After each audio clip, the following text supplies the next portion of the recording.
नमस्कार दोस्तों, आप सभी का ऑनलाइन टेक प्लेटफॉर्म में स्वागत है। आज हम ट्रिपल सी की नेक्स्ट क्लास जिसका टॉपिक है basic of hardware and software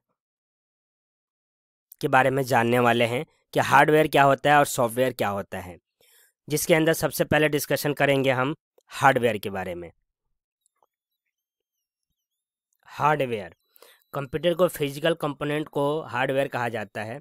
यानी कि हार्डवेयर उसे कहते हैं जिस कंपोनेंट को हम क्या कर सकते हैं, छू सकते हैं, सिंपल भाषा में कहे तो। या फिर कंप्यूटर के वो पार्ट जिन्हें हम टच कर सकते हैं वो सभी हार्डवेयर पार्ट कहलाते हैं। कंप्यूटर में कई अलग अलग प्रकार के हार्डवेयर कंपोनेंट होते हैं। उन सभी कंपोनेंट को मदरबोर्ड के साथ कनेक्ट किया जाता है, जैसे कि माइक्रो प्रोसेसर हो गया, हार्ड डिस्क हो गया, फ्लॉपी डिस्क हो गया, ऑप्टिकल डिस्क हो गया, मॉनिटर, कीबोर्ड, प्रिंटर एक्सेट्रा। ये सारी चीज़ें जो है हार्ड डिस्क के अंदर हार्डवेयर के अंदर आता है।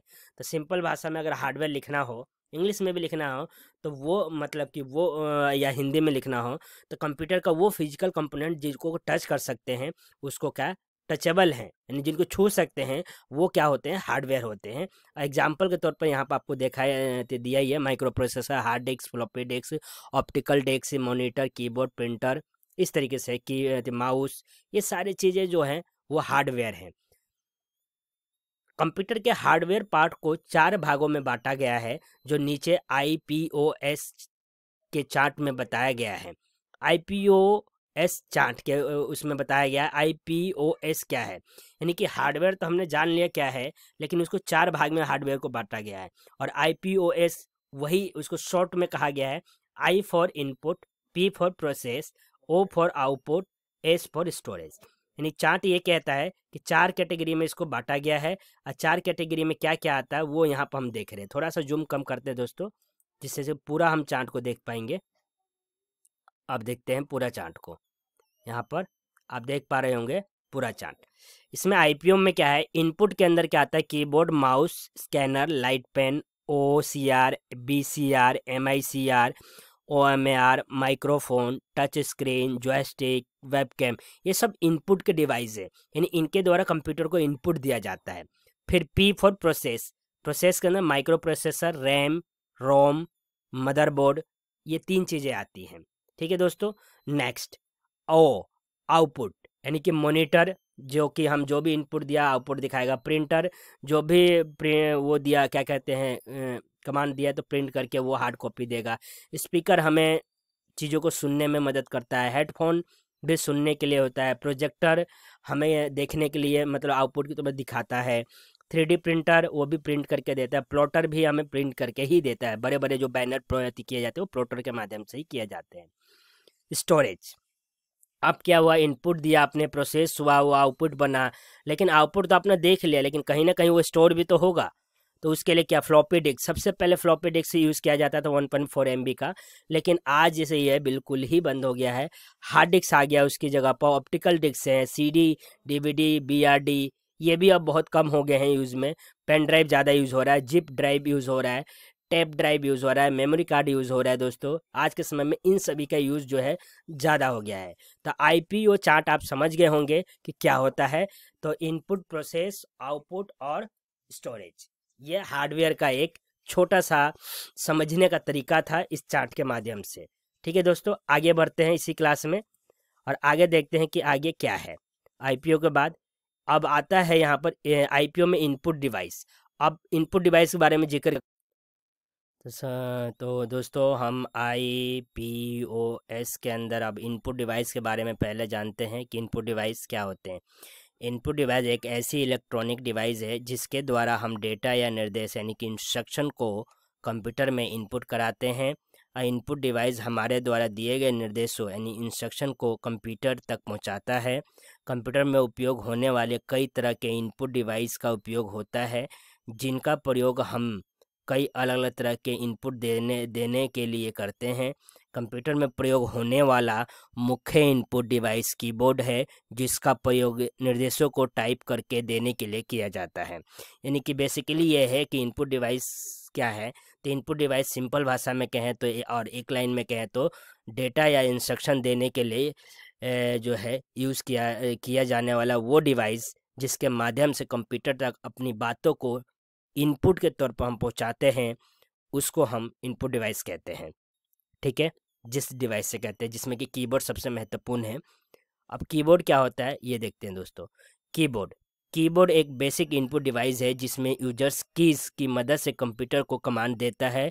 इस डिवाइस में letter, numbers, characters and function और की मौजूद होती हैं जिन्हें प्रेस करके यूजर्स कंप्यूटर को कमांड देता है। यानी कि बेसिकली वही है कि बेसिक जो है कीबोर्ड जो है हर चीज़ में, मतलब कंप्यूटर में बहुत बेसिक है, जो कि होता ही है और इसका इस्तेमाल हम करते हैं कोई भी लेटर्स टाइप करने के लिए, या नंबर्स टाइप या कैरेक्टर टाइप्स करने के लिए, या कोई स्पेशल की लगाने के लिए, या फंक्शन की कुछ भी करने के लिए प्रेस जब करते हैं वो इनपुट के तौर पर इंस्ट्रक्शन कंप्यूटर के पास चला जाता है। यह सबसे ज़्यादा प्रयोग किया जाने वाला इनपुट डिवाइस है। एक स्टैंडर्ड कीबोर्ड जो होता है 101 से लेकर 105 की होती है। यानी कहने का तात्पर्य यह है कि एक स्टैंडर्ड कीबोर्ड जो डिफाइन किया गया है ऑल ओवर वर्ल्ड के लिए, उसमें कीज़ कितनी होती है 101 से लेकर 105, यानी कि 101 से 105 कीज़ होती हैं। मल्टीमीडिया कीबोर्ड में इससे अधिक की होती है। यानी कि जब मल्टीमीडिया, यानी कि जो स्टैंडर्ड कीबोर्ड है वो तो ये है, जैसे आप देख भी पा रहे हैं नॉर्मल यहाँ पे ये है। लेकिन आजकल क्या है, कीबोर्ड्स कुछ एडवांस बन गए, कुछ एडवांस फीचर दे रहे हैं, ऊपर मल्टीमीडिया के कीज़ दे रहे हैं, जिसकी वजह से उनकी कीज़ की मात्रा ज़्यादा बढ़ गई है। यानी कि मल्टीमीडिया कीज़ वो जहाँ से आप कोई गाना प्ले करना हो कीबोर्ड से ही कर सकते हैं, पॉज कर सकते हैं, रोक सकते हैं, आगे बढ़ा सकते हैं, उनके लिए। तो उसमें आने से उसके जो संख्या है वो ज़्यादा हो गई है। अदरवाइज स्टैंडर्ड कीबोर्ड है वो 101 से 105 के बीच है। और आपका जब भी क्वेश्चन आए तो आप स्टैंडर्ड कीबोर्ड का पूछे तो वो आप 105 ही लगाएंगे, उससे ऊपर नहीं लगाएंगे। नेक्स्ट है इनपुट डिवाइस के अंदर माउस एक पॉइंटिंग इनपुट डिवाइस है जिसका प्रयोग ग्राफिक्स यूजर्स इंटरफेस के तहत कंप्यूटर को इनपुट देने के लिए किया जाता है। माउस में 3 बटन होते हैं, लेफ्ट, राइट और स्क्रॉल, जिनका उपयोग इनपुट देने के लिए किया जाता है। यह डिवाइस वायर और वायरलेस तकनीक की मदद से कंप्यूटर से कनेक्ट होते हैं या हो सकते हैं। ठीक है दोस्तों, तो माउस क्या है, किसके लिए? माउस भी एक इनपुट डिवाइस है, लेकिन जिसका प्रयोग किस तरह किया जाता है, ग्राफिकल यूजर इंटरफेस करने के लिए। जैसे कि अभी मैं माउस यूज़ कर रहा हूँ ग्राफिकली, ये माउस लिखा है तो यहाँ पर मैंने कर्सर ले लिया। अब राइट क्लिक करूँ, चाहे लेफ्ट क्लिक करूँ या स्क्रॉल करूँ ऐसे, तो ये मतलब इनपुट देने का ही काम कर रहा है। और ये वायर और वायरलेस दोनों ही आता है आज के समय में। माउस 3 प्रकार के होते हैं आज के समय में, ऑप्टिकल माउस, वायरलेस माउस और ट्रैकबॉल माउस। अब 3 जो ये प्रकार है माउस के, ये तीनों क्या हैं और इनमें क्या अंतर है यहाँ देखते हैं दोस्तों। ऑप्टिकल माउस एक पॉइंटिंग डिवाइस होता है जो कर्सर को मूव करने के लिए गेंद यानी कि बॉल की तरह बॉल के स्थान पर एलईडी लाइट या सेंसर का प्रयोग होता है।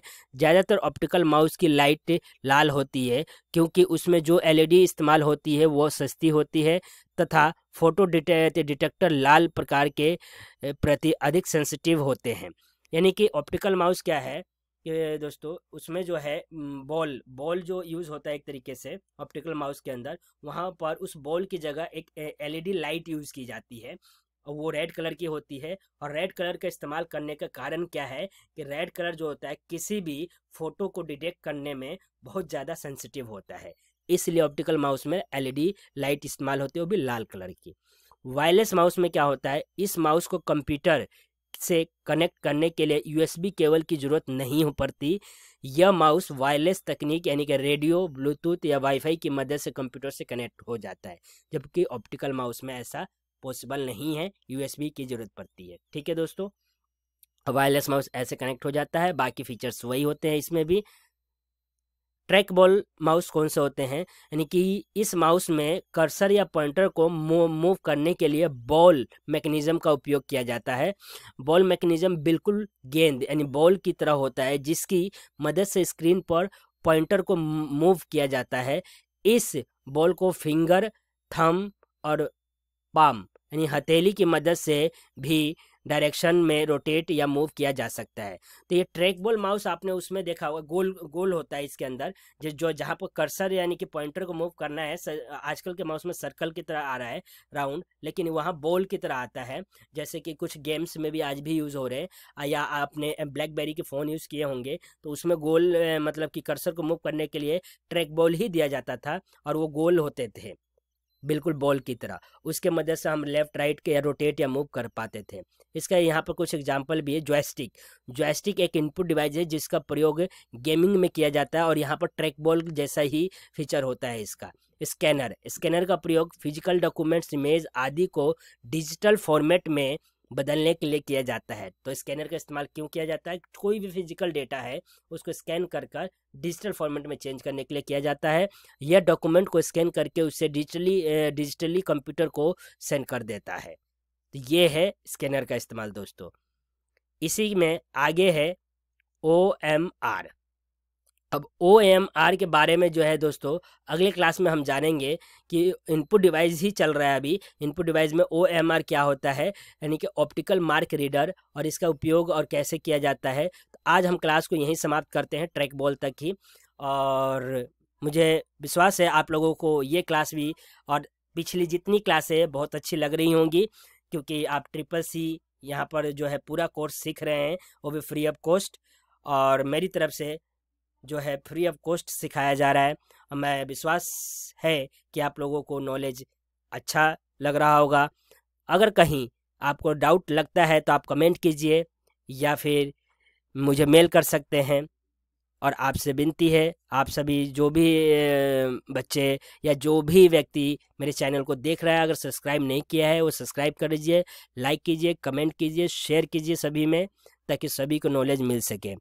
और क्योंकि ये सब आपका करने से, आपके लाइक से, आपके कमेंट से, आपके देखने से मुझे मोटिवेशन मिलेगा और मैं इस प्रकार की वीडियो आपके लिए बिल्कुल बनाता रहूँगा और आपके नॉलेज को बढ़ाता रहूँगा। Thank you so much.